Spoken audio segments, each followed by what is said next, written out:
Hello everyone, welcome to Karnataka classes. ಪಕ್ಷಗಳ ಪರಿಚಯ ಅಧ್ಯಾಯದ 18ನೇ ಪ್ರಶ್ನೆಯನ್ನು ಗಮನಿಸಿ. ಕೆಳಗಿನ ಕೋಷ್ಟಕವನ್ನ ಬಳಸಿಕೊಂಡು ಏಕನಕ್ಷೆಯನ್ನ ಎಳೆಯಿರಿ. ಬೇರೆ ಬೇರೆ ವರ್ಷಗಳಲ್ಲಿ ಒಂದು ಹಳ್ಳಿಯಲ್ಲಿನ ಪುರುಷರು ಮತ್ತು ಮಹಿಳೆಯರ ಜನಸಂಖ್ಯೆ ಸಾವಿರಗಳಲ್ಲಿ. ಇದನ್ನ ನಾವು ರೇಖಾನಕ್ಷೆಯಿಂದ ರೆಪ್ರೆಸೆಂಟ್ ಮಾಡಬೇಕು. ಸೊ ಇಲ್ಲಿ ನಾವು ಇದನ್ನ ಯಾವ ರೀತಿ ರೆಪ್ರೆಸೆಂಟ್ ಮಾಡಬಹುದು? ಸೊ ಇಲ್ಲಿ number of men's and women's, so ಪುರುಷರ ಸಂಖ್ಯೆ ಮತ್ತು ಮಹಿಳೆಯರ ಸಂಖ್ಯೆ.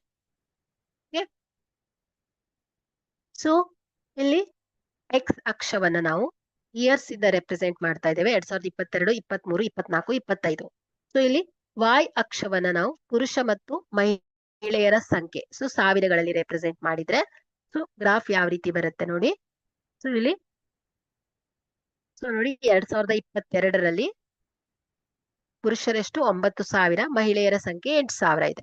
ಓಕೆ, ಸೊ ನೋಡಿ ಅದೇ ರೀತಿ 2023ರಲ್ಲಿ, 24ರಲ್ಲಿ, 25ರಲ್ಲಿ. ಸೊ ಗ್ರಾಫ್ ಹೇಗೆ ಬರುತ್ತೆ ನೋಡಿ, ಈ ರೀತಿಯಲ್ಲಿ ಗ್ರಾಫ್ ಬರುತ್ತೆ. Okay, thank you.